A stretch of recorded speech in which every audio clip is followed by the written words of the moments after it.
prise en charge kiné, maxillofaciale. C'est vrai qu'on a un vaste éventail dans nos patients. Et donc je me suis intéressée plus particulièrement aux troubles du sommeil, troubles obstructifs du coup dans mon cas, de par l'appartenance à un réseau un petit peu de soins du coup avec lequel je suis amenée à travailler avec des spécialistes, aussi bien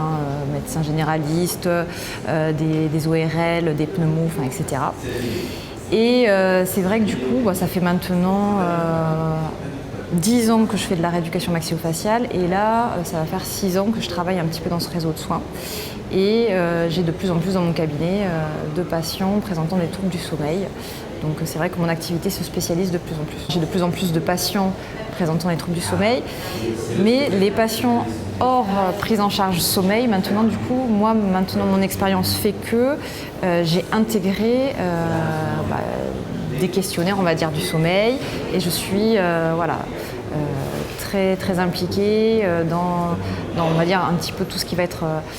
prévention, détection, dépistage de troubles du sommeil dans ma pratique maintenant, ce que je ne faisais pas avant. Et je pense qu'en tant que soignant de premier recours, ça a une importance primordiale pour nous, kinés ou autres soignants de premier recours,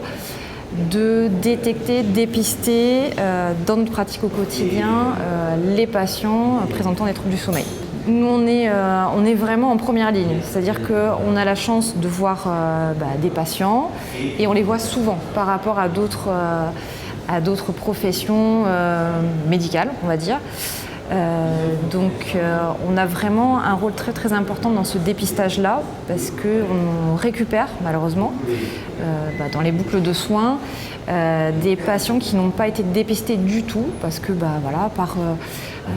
ne va pas jeter la pierre aux différents praticiens, mais c'est parce que clairement dans les prises en charge actuelles, les praticiens manquent de temps